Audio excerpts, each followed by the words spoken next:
Glória a Deus. Hoje é o dia do nosso boletim. Aleluia. Amados, esse boletim hoje completa 15 anos. Tá? 15 anos que nós fazemos esse boletim. Sempre no dia primeiro domingo, aliás. Sempre no primeiro domingo de cada mês. Então, temos 15 anos de boletins, tá? Por aí já reservados, né? Em nome de Jesus, já escritos, já pregados aqui. E sempre dedicamos no boletim a mensagem de um versículo, né? Nesse boletim nosso agora, nós já estamos hoje no Efésios, capítulo 3, versículo 12. Então nós já temos boletins de todos os versículos do capítulo de Efésios 1, de Efésios 2, e agora completando hoje 12 versículos de Efésios capítulo 3. Aleluia. E antes de Efésios fizemos Romanos capítulo 8, versículo por versículo. Antes de Romanos capítulo 8 eram temas esporádicos. Ok? Então nós temos 15 anos aí do nosso boletim, e esse boletim aí contém, né, alguns avisos. Na primeira capa, um deles é o que nós estamos pregando durante todas as nossas congregações normais aí, quarta, sábado e domingo, que é em João. Estamos no Evangelho de João desde 17 de julho do ano passado. Chegamos em João 14 e vamos continuar aí, né, até terminar o Evangelho segundo João. E nós temos na última página um estudo bíblico para o mês. Agora nós estamos aí no profeta Isaías. Cada semana um capítulo do profeta Isaías para você acompanhar esses estudos. Os temas aqui que nós pedimos orações para vocês. Os aniversariantes para vocês também orarem. Amém? E o convite para convidar pessoas, também tem o site aí da igreja, e esse boletim é para você levar para casa, para você meditar, e você pode também tirar xerox, tá? Tirar cópias aí e distribuir para pessoas que você conhece. É uma forma de evangelizar, ok? É uma forma, para evangelizar nós podemos ter muita criatividade, ok? Então, tire cópias do boletim, viu? Pode tirar cópias. Aqui não está escrito em nenhum lugar assim, proibido tirar cópias, viu? Proibido reproduzir. Aliás, devia estar até escrito assim, permitido reproduzir, tá? Pode tirar cópias e distribuir aí para todo mundo. Quem tem comércio, quem tem algum trabalho, deixe lá algumas cópias. Às vezes tem lá a revista Veja, que não tem nada para ver. Revista Época, que só tem coisa de épocas de pecadores. Tanta coisa inútil, coloque no meio dessas coisas úteis, amém? Coisas úteis. Além disso, vocês que sabem mexer com a internet, aí tem WhatsApp, tem Facebook, essas coisas, né? Escutem as pregações, e não só escutem, mas também compartilhem com outras pessoas, para que elas também tenham acesso a essas palavras. É assim que nós evangelizamos hoje, amém? Glória a Deus. Então, na nossa mensagem de hoje, de Efésios, capítulo 3, versículo 12, antes de lermos aí no meio do boletim, nas duas páginas do meio, abra na sua Bíblia Efésios, capítulo 3, e vamos ler do versículo 1 até o versículo de hoje, o versículo 12. Efésios 3, de 1 a 12.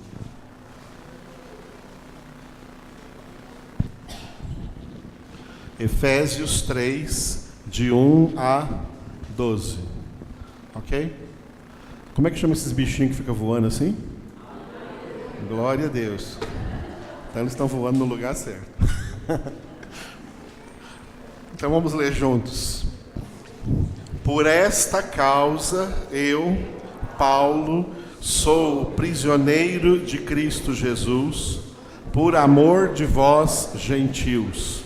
Se é que tendes ouvido a respeito da dispensação da graça de Deus a mim confiada para vós outros. Pois, segundo uma revelação, me foi dado conhecer o mistério, conforme escrevi há pouco, resumidamente. Pelo que, quando ledes, podeis compreender o meu discernimento do mistério de Cristo, o qual em outras gerações não foi dado a conhecer aos filhos dos homens, como agora foi revelado aos seus santos apóstolos e profetas no Espírito, a saber que os gentios são co-herdeiros, membros do mesmo corpo e coparticipantes da promessa em Cristo Jesus, por meio do Evangelho, do qual fui constituído ministro, conforme o dom da graça de Deus a mim concedida, segundo a força operante do seu poder.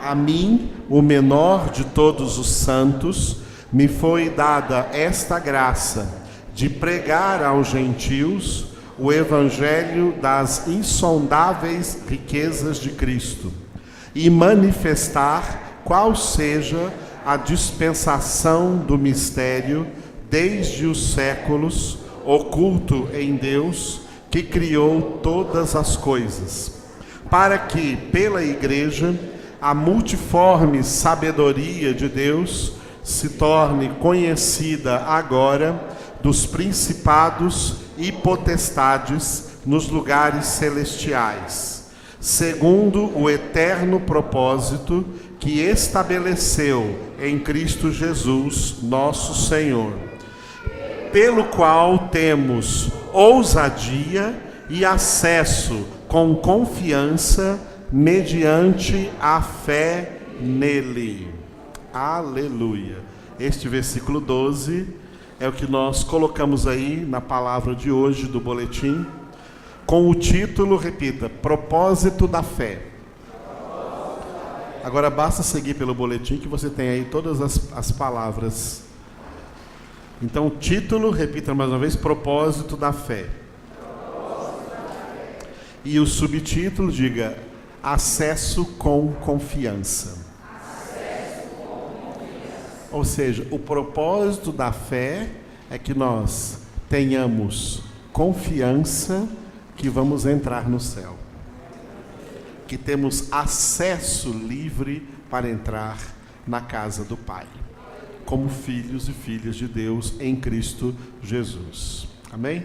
Então, o versículo, mais uma vez, você tem aí, Efésios 3, 12, pelo qual temos ousadia e acesso com confiança mediante a fé nele. Repitam. Pelo qual temos ousadia e acesso com confiança mediante a fé nele. Glória a Deus. A palavra-chave do versículo é fé. Não a fé natural, mas a genuína fé salvífica e sobrenatural em Jesus Cristo. A fé que é uma dádiva de Deus. Antes de continuarmos, é bom entender isso. Alguns já ouviram, pode ser que outros não. Existem apenas dois tipos de fé. A fé natural e a fé sobrenatural. A fé natural, como a própria palavra natural significa, ela faz parte da natureza humana. Todo homem tem fé. Não existe ninguém que não tenha fé. Todo homem tem fé. É a fé natural. A fé natural é inerente à própria natureza humana. Tem gente que acredita que Deus não existe. Essa é a fé dele. É aí que ele coloca a sua fé. Mas os incrédulos não têm fé, pastor. Não, eles têm. Eles têm fé que Deus não existe. Essa é a fé deles. A fé natural é a fé que as pessoas já vêm com ela ao mundo. Todo mundo já vem ao mundo com a fé natural. Essa fé natural é essa fé que você já deve ter ouvido por aí, que você coloca essa fé em alguma coisa, que você deposita essa fé em alguma coisa. Aí, como todos vêm ao mundo com essa fé natural, cada um deposita essa fé naquilo que quiser, tá? Geralmente debaixo das influências da educação, da família, da tradição familiar, da tradição religiosa, ou seja lá do que for. É essa mesma fé que as pessoas colocam no time de futebol. Quem torce para time de futebol está usando essa fé aí. Ele crê no seu time. Ele bota fé no seu time. Ele fala isso. Eles botam fé no seu time. Tem gente que coloca essa fé aonde? Na Mega Sena, na loteria esportiva. É tanto que eles vão lá na lotérica e falam assim, ó, hoje eu vou fazer uma fezinha. É a fé natural. A fé natural as pessoas colocam no que elas quiserem. Até em Deus verdadeiro. Até no Deus verdadeiro, até em Jesus Cristo. Só que tem um porém, meus amados. A fé natural não salva. Com fé e tudo são condenados. A Bíblia diz que os demônios também creem, os demônios também têm fé. Mas essa fé que eles têm não pode salvá-los. A fé natural que os homens têm não pode salvá-los. A fé que nos salva é a fé sobrenatural, que nós não nascemos com ela, não viemos ao mundo com ela. Por isso que ela é sobrenatural. Nós recebemos essa fé como dom de Deus. É sobre essa fé que Paulo está falando aí nesse versículo de Efésios que nós vemos hoje, pelo qual temos ousadia e acesso com confiança mediante a fé nele, a fé em Cristo. Essa fé aqui não é natural, essa fé é sobrenatural. Essa fé nós não viemos com ela ao mundo, nós recebemos quando fomos alcançados pela graça, pela obra da salvação. Amém, queridos? Foi bem entendido? É bom vocês entenderem isso, viu? Para explicar para os seus conhecidos, seus parentes, que todos eles vão dizer para você, não, mas eu tenho muita fé. Tudo bem, tem mesmo, só que é natural. A sobrenatural, ela vem assim por esses textos que nós vamos ler agora aqui. O primeiro texto que está aí é Efésios 2:8, onde Paulo escreveu: porque pela graça sois salvos mediante a fé, e isto não vem de vós, é dom de Deus. Repitam. Porque pela graça sois salvos mediante a fé, e isto não vem de vós, é dom de Deus. Essa fé não vem de vós, porque a fé que vem de vós é natural. Agora, essa fé aqui que salva, ela é dom de Deus. Dom significa dádiva, algo que Deus dá. Isso é um dom. Deus dá. Deus nos dota com a verdadeira fé, a genuína fé salvífica, a fé para a salvação. E aí continua dizendo no boletim, a fé, essa fé aí é a fé que vem por meio do próprio Jesus. No livro de Atos, capítulo 3, é aquele relato do apóstolo Pedro e do apóstolo João, que foram instrumentos de Deus para curar um homem que era tetraplégico de nascença e que ficava ali na porta do templo dos judeus em Jerusalém, pedindo esmolas. E Pedro e João falaram para ele assim, ó, em nome de Jesus Nazareno, levanta-te e anda. Todo mundo ficou impressionado ao ver aquele homem que passava dos 40 anos e que nunca tinha andado, ele de um salto se levantar e entrar com eles no templo, andando, saltando e louvando a Deus. A multidão ficou desconcertada de ver tão grande maravilha. Aí o apóstolo Pedro pregou para eles e mostrou por que esse homem foi curado. Atos 3,16. Ele disse: pela fé em o nome de Jesus, é que esse mesmo nome fortaleceu a este homem, que agora vedes e reconheceis. Sim, a fé que vem por meio de Jesus deu a este saúde perfeita na presença de todos vós. Leiam.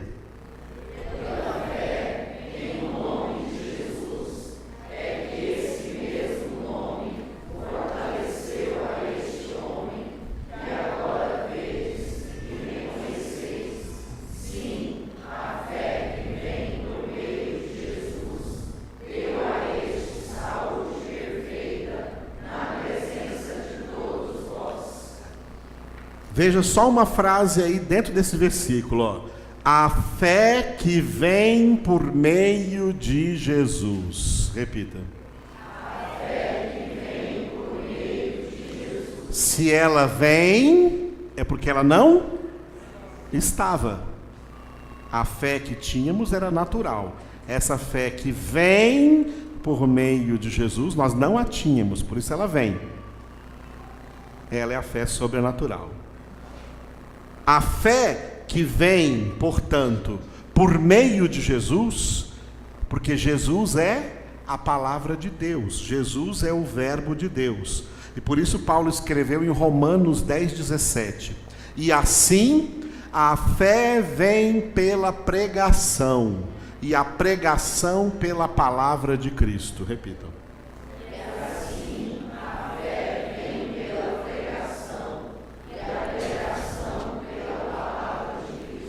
A fé vem pela pregação da palavra. Quando a palavra de Deus é pregada, Deus dá o dom da fé. Isso é a fé que vem por meio de Jesus. A fé que Deus não concede a todos. Por isso Paulo escreveu em 2 Tessalonicenses 3:2: e para que sejamos livres dos homens perversos e maus, porque a fé não é de todos. Vocês.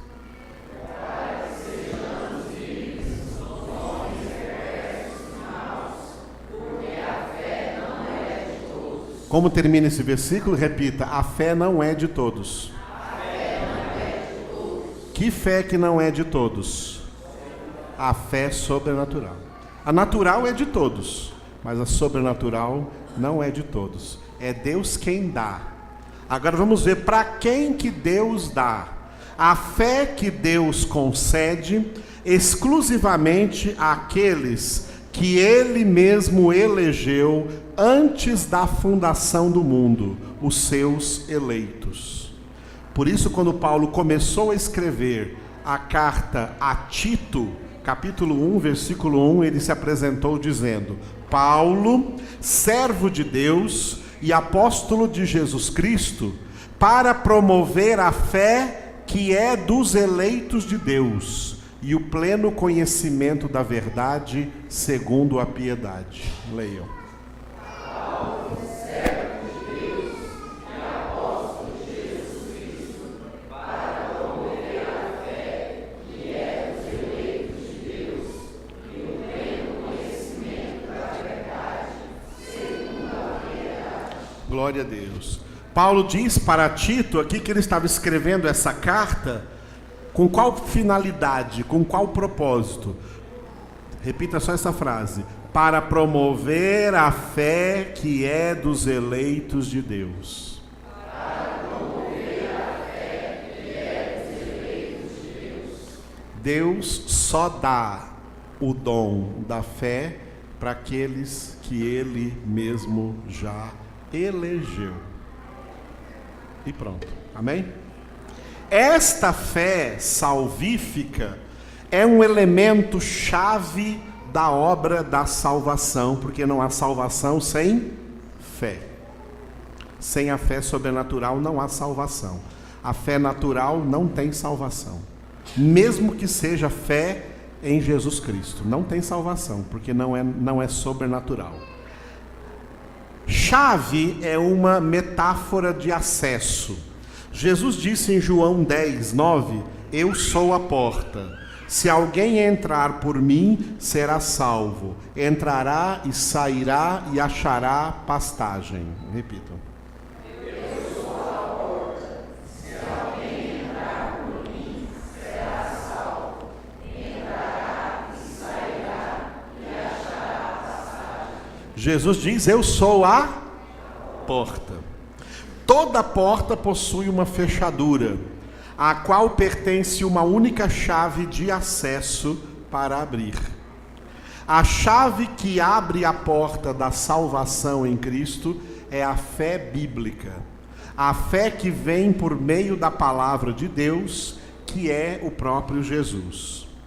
Uma vez Jesus usou uma metáfora no plural, as chaves do reino de Deus. Mateus 16, 19. Dar-te-ei as chaves do reino dos céus, o que ligares na terra terá sido ligado nos céus, o que desligares na terra terá sido desligado nos céus. Vocês. Dar-te-ei as chaves do reino dos céus, o que ligares na terra terá sido ligado nos céus, e o que desligares na terra terá sido desligado nos céus. Estas chaves que Jesus disse nesse versículo aí, elas são as doutrinas da nova aliança em Cristo. Doutrinas registradas em todo o conteúdo do Novo Testamento, que é o fundamento dos apóstolos, representados por Pedro nesse versículo aí, supracitado aí de Mateus 16, 19. Quando Jesus disse ao apóstolo Pedro: dar-te-ei as chaves, estas chaves são as doutrinas do Novo Testamento. Ele não estava dando apenas a Pedro, Pedro estava ali representando todos os demais apóstolos, porque o Novo Testamento é o fundamento dos apóstolos. Todos os verdadeiros cristãos são edificados sobre a rocha eterna da palavra de Deus, em seus dois fundamentos e sua única pedra angular, que é Cristo. Tudo isso que eu falei aí, Paulo escreveu em Efésios 2, 19 a 22. Nós vamos ler juntos esse texto. Enquanto lermos, você vai prestar atenção no seguinte, tá? A Bíblia é formada de dois testamentos, o Antigo e o Novo Testamento. Nesse texto que vamos ler, Paulo chama o Antigo Testamento de fundamento dos profetas e o Novo Testamento de fundamento dos apóstolos, tá? O fundamento dos profetas, os 39 livros do Antigo Testamento, e o fundamento dos apóstolos são as chaves, as doutrinas do Novo Testamento, que estão nos 27 livros do Novo Testamento. E esses dois testamentos estão embasados sobre uma única pedra angular, que é Jesus. O fundamento de toda a Bíblia é Jesus. Tanto do fundamento dos profetas, Antigo Testamento, como o fundamento dos apóstolos, o Novo Testamento. Então, tudo isso que eu falei, vamos ler agora aqui, todos. Assim, já não sois estrangeiros e peregrinos, mas concidadãos dos santos, e sois da família de Deus, edificados sobre o fundamento dos apóstolos e profetas, sendo Ele mesmo, Cristo Jesus, a pedra angular, no qual todo o edifício bem ajustado cresce para santuário dedicado ao Senhor, no qual também vós, juntamente, estáis sendo edificados para a habitação de Deus no Espírito. Note uma frase aí, onde Paulo disse, edificados sobre o fundamento dos apóstolos e profetas. Repita. Edificados sobre o fundamento dos apóstolos e profetas. Por que Paulo coloca primeiro apóstolos e depois profetas? Porque o fundamento dos apóstolos, que é o Novo Testamento, ele é superior ao fundamento dos profetas. Esses profetas que estão citados aqui, amados, não vão se enganar por aí, hein? Não são profetas que fica por aí dizendo que é profeta por causa do famoso dom de profecia. Dom de profecia que Paulo cita em 1 Coríntios 12, 13 e 14. Tá? Esses profetas por aí, que fica profetizando por aí, muita gente deixa até de ir em igrejas, deixa de ir em congregações para ir na casa de profetas. Tem até profetas que cobram, tá? Profecias mais baratas são R$100, profecias de médio porte são R$500 e profecias mais caras acima de R$1.000 e eles aceitam qualquer cartão de crédito. Que escândalo, hein, irmãos? Existe isso, viu? Existe isso aqui em Anápolis. Paulo não está falando desse tipo de profeta aí, porque esse tipo de profeta aí não é profeta. No Novo Testamento não existem mais profetas. Existe o dom de profecia, mas o dom de profecia foi regulado dentro da palavra de Deus para ser usado exclusivamente dentro de uma congregação, como nós estamos aqui agora. E Paulo disse em 1 Coríntios 14, sob a inspiração do Espírito de Deus, que quando nós estamos congregados, se tiver alguém que recebeu de Deus aí alguma profecia, deixa eles falarem, mas que sejam no máximo 2 ou 3 pessoas, e os outros devem julgar, porque o dom de profecia, que é do Espírito Santo, se encontra com os próprios pensamentos, palavras das pessoas que estão sendo usadas pelo dom de profecia. Por isso que Paulo explicou em 1 Coríntios 13 que em parte profetizamos. Então, as pessoas que vão julgar as profecias, que é toda a congregação, vai dizer assim, esses 3 irmãos aí profetizaram aqui para nós, usando o dom de profecia. O que eles falaram, parte do que eles falaram era de Deus. Agora, parte do que eles falaram era deles mesmos. O que eles falaram que era de Deus? Isso e aquilo. Por que sabemos que isso é de Deus? Porque não ultrapassa nem contradiz a Escritura. O que eles falaram que é deles mesmos? Eles falam coisa que é do coração deles, aí, da cabeça deles, que não está de acordo com a palavra. É de acordo com o emocionalismo humano. Entenderam, amados, como é que se usa dom de profecia hoje? Em algum lugar está sendo usado assim? Então está sendo usado errado. E vão prestar contas para Deus, porque a palavra de Deus regulou esse dom de profecia. Agora, a profecia perfeita, infalível de Deus é toda a sua palavra que já está em nossas mãos. De Gênesis até Apocalipse, e que é suficiente para a nossa santificação e para a nossa salvação. Digamos que, com a palavra de Deus em nossas mãos, não precisamos nem de dom de profecia. Não precisamos.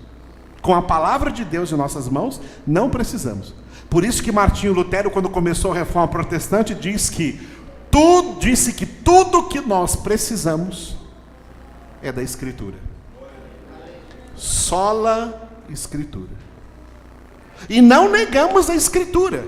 E como não negamos a Escritura, se alguém tem dom de profecia, profetiza aqui. E se submeta ao julgamento, porque é assim que a Bíblia diz que tem que ser. Se não for assim, está contrário à Bíblia. A Bíblia então nega o dom de profecia? A Bíblia nega o dom de profecia? Mas o que ela faz? Ela regula o seu uso, para que seja para a edificação da igreja. Esses profetas que Paulo cita aqui, não são esses profetas aí de dom de profecia, não. Esses profetas que Paulo cita aqui, são os profetas do Antigo Testamento. Porque os profetas do Antigo Testamento, eles não profetizavam pelo dom de profecia. Eles profetizavam pelo ministério profético da antiga aliança. Por isso a profecia deles não era em parte, a profecia deles era plena, era plenamente de Deus. Tudo que Isaías escreveu é palavra de Deus. Tudo que Ezequiel escreveu é palavra de Deus. Tudo que Daniel escreveu é palavra de Deus. Não dá para você pegar e dizer assim, bom, uma parte do que Daniel escreveu é palavra de Deus, outra parte é dele mesmo. Não, isso não acontecia nos profetas da antiga aliança. Os profetas da antiga aliança não profetizavam pelo dom de profecia. Eles profetizavam pelo ministério profético concedido por Deus à antiga aliança. Por isso a profecia deles era integralmente palavra de Deus. Agora o dom de profecia que é usado pelo dom do Espírito Santo não é integralmente palavra de Deus, não. É parcial. Essa pessoa pode ter falado algumas coisas aí de Deus e outras coisas foram dela mesma. Por isso o dom de profecia tem que ser julgado. Julgado, por quê? 1 Coríntios capítulo 2, versículo 15 está escrito: o homem espiritual julga todas as coisas, para discernir o que é de Deus e o que não é de Deus. Então o que é melhor para nós? É saber que toda a Escritura é toda de Deus. É toda de Deus. Então nos basta a palavra de Deus. Por isso Martinho Lutero disse, sola Escritura. E a fé vem pela palavra. Então, o fundamento dos apóstolos é o mais importante. Por isso ele citou o primeiro. O fundamento dos profetas é inferior. Porque foi antes da vinda de Jesus, a revelação ainda era pouca. Mas a plenitude da revelação veio com Cristo. E o que ele passou para os apóstolos passarem para a igreja o Novo Testamento. Mas a pedra angular dos dois testamentos, que é a Escritura, é uma só pessoa, Jesus Cristo. Por isso a Bíblia é a palavra de Deus, a Bíblia é o verbo de Deus, é o próprio Jesus. Depois de tudo isso, continua no boletim aí, ó. Assim, a genuína fé em Cristo, que vem por meio da palavra de Deus, que é Ele mesmo, é a única chave de acesso à salvação para cada eleito de Deus. Esta chave pode ser também comparada a uma coisa muito que nós já estamos muito acostumados com ela em nossos dias, uma espécie de senha secreta, pessoal e intransferível, de acesso para a entrada em algum lugar.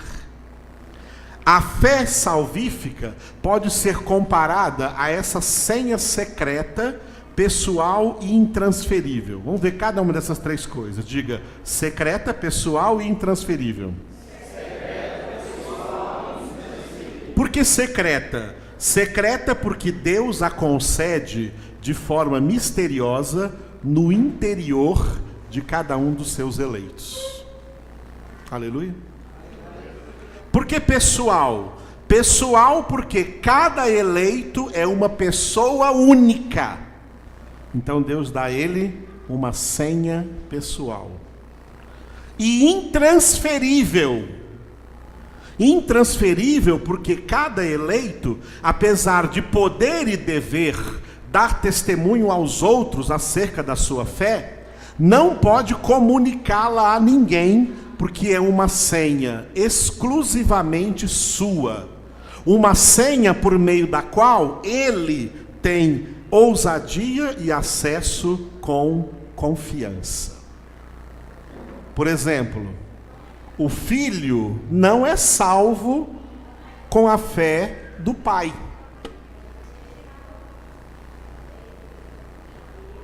O marido não é salvo com a fé da esposa. Uma vez eu fui no velório, era um homem que tinha falecido, e tinha gente comentando lá, ele não era crente não, mas eu creio na salvação dele, porque a mulher dele é uma mulher de muita fé.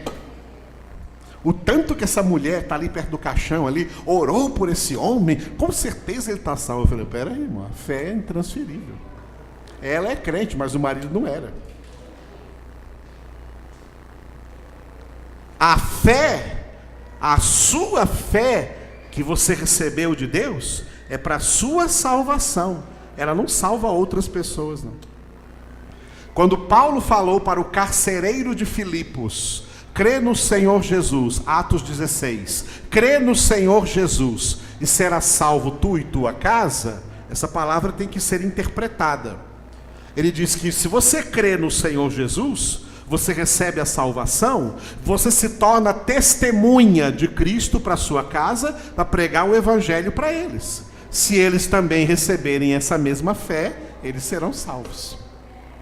Não é toda a casa que vai ser salva assim, só porque uma pessoa da casa é salva, não.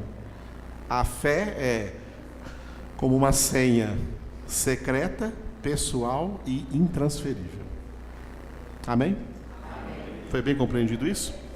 O apóstolo Paulo usou duas palavras gregas, uma para descrever ousadia e outra para descrever o que foi traduzido como acesso com confiança.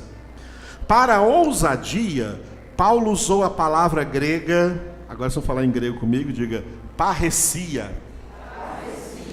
A palavra parresia, que ele foi traduzido como ousadia, pode ser ousadia, coragem, confiança, destemor, desassombro, intrepidez, liberdade para fazer alguma coisa. Essa é toda a tradução dessa palavra, tá? Agora, para a expressão acesso com confiança, Paulo usou uma única palavra grega. Repita essa palavra aí. Prosagoge. Essa palavra significa acesso, aproximação, abordagem, liberdade para entrar em algum lugar restrito, algum lugar para o qual outros não possuem liberação para entrar. Esse é o significado das palavras. Por que eu trago aí do grego? Porque o grego é a língua mãe de muitas palavras. A língua que deu origem a essas palavras e também deu pleno significado para elas. Ok? Vocês estão com frio aí? Tá bom? Tá bom? Tá ruim? Tá frio? Então, se ficar com calor, me avisa, tá? Se ficar com calor, alguém faça assim, ok? Então, muito bem. Por isso Paulo escreveu em Hebreus 10, 19 a 22. Hebreus 10, 19 a 22. Vamos ler juntos? Tendo, pois, irmãos, intrepidez para entrar no Santo dos Santos, pelo sangue de Jesus, pelo novo e vivo caminho que ele nos consagrou pelo véu, isto é, pela sua carne, e tendo grande sacerdote sobre a casa de Deus, aproximemo-nos com sincero coração, em plena certeza de fé, tendo o coração purificado de má consciência e lavado o corpo com água pura. Texto aí riquíssimo de Hebreus, né? Nesse texto da Epístola aos Hebreus, a palavra intrepidez também é, diga, parresia. Isso, no grego original, parecia tendo intrepidez para entrar no Santo dos Santos. Ok? Tendo ousadia. Nós vamos entrar no céu com ousadia, com intrepidez, com desassombro, porque nós somos remidos pelo sangue de Cristo Jesus.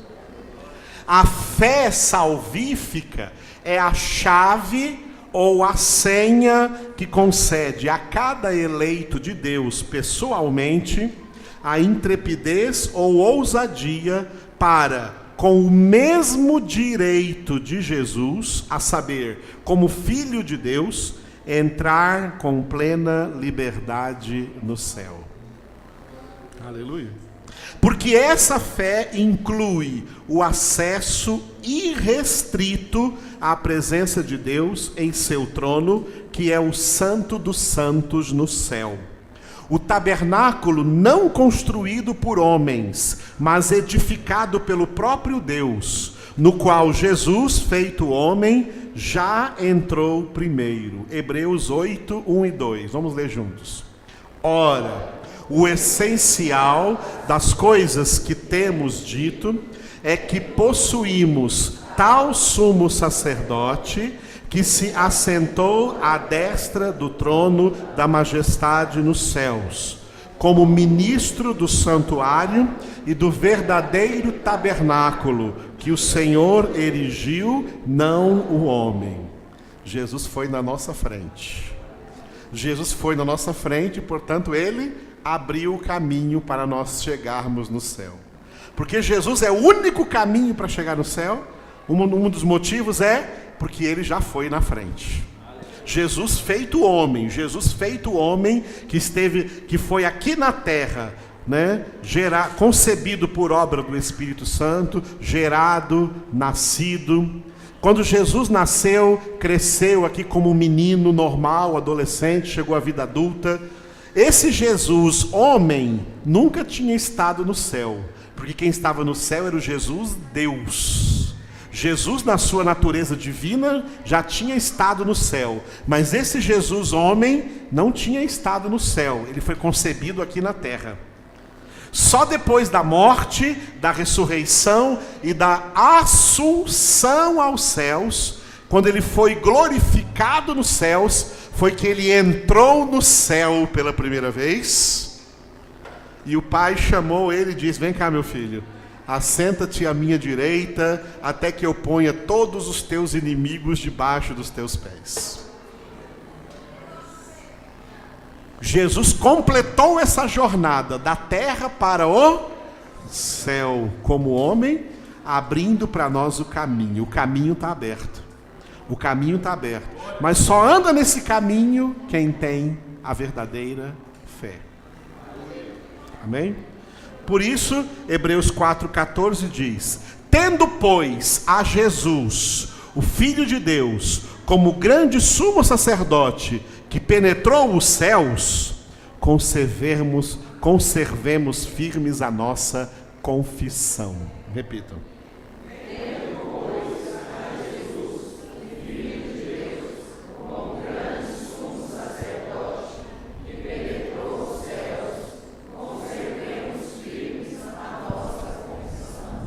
O verbo grego usado neste versículo de Hebreus para dizer que Jesus penetrou no céu foi o verbo, isso aqui é meio difícil, mas você consegue dizer aí, dierchomai. Isso, não é dierchomai não, viu? Isso aqui é só uma transliteração.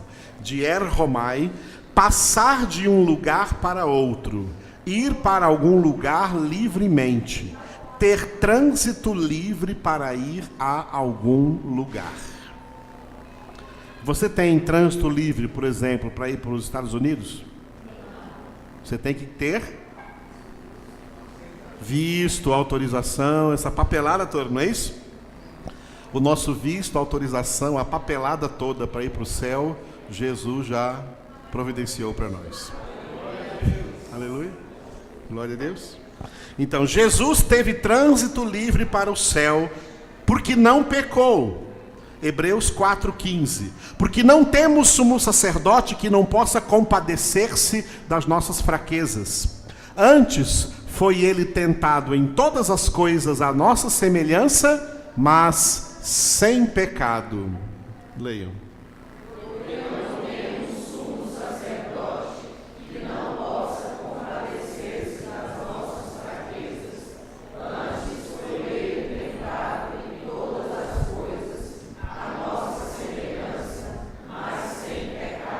Aleluia. Quando fizerem a lista dos homens mais tentados que passaram pela face da terra e que foram mais tentados, o primeiro da lista é Jesus. Jesus, como homem, foi tentado muito acima do que todos nós já fomos ou ainda poderemos ser tentados. É por isso que toda tentação que vem a nós, nós temos graça suficiente para vencê-la. Amém? João 3,13 diz que, ora, ninguém subiu ao céu, senão aquele que de lá desceu, a saber, o Filho do Homem que está no céu. Vocês.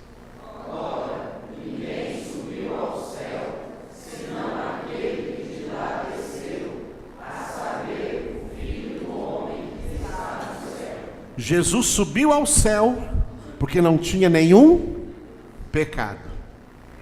E como ele morreu na cruz por nossos pecados, então como é que fica a nossa situação? Vamos ler aqui, ó. Acompanhe comigo. Já os eleitos de Deus, uma vez que estiveram entre todos quantos pecaram e destituídos foram da glória de Deus, recebem trânsito livre para o céu pelo sangue de Jesus, pelo novo e vivo caminho que ele nos consagrou pelo véu, isto é, pela sua carne. Esta frase de Hebreus 10, 19 e 20, que nós lemos acima, se resume no sacrifício salvífico de Jesus. Os eleitos de Deus terão ousadia e livre acesso com confiança para entrar no céu por meio do altíssimo preço que Jesus pagou com o seu sacrifício redentor por eles. Por esta razão, os eleitos podem se aproximar de Deus com sincero coração, em plena certeza de fé, tendo o coração purificado de má consciência e lavado o corpo em água pura. A fé salvífica produz no interior dos eleitos uma virtude que os não eleitos jamais possuirão: a sinceridade de coração, para se aproximar de Deus. Os não eleitos tentam inutilmente se aproximar de Deus em busca de coisas triviais e secundárias que eles pensam necessitar. Mas os eleitos se aproximam de Deus porque têm plena certeza de que tudo quanto necessitam é do próprio Deus. Tem gente por aí, amado, enchendo igrejas porque querem receber coisas de Deus. Os eleitos congregam porque tudo que eles querem é Deus. As coisas, o que necessitarmos, Ele dá por acréscimo. Não precisamos ficar pedindo nada. Nós só queremos Ele. O eleito só quer Deus. O eleito se satisfaz com Deus. Quem não é eleito precisa de outras coisas para se satisfazer. O eleito se satisfaz com Deus, porque Deus o preenche.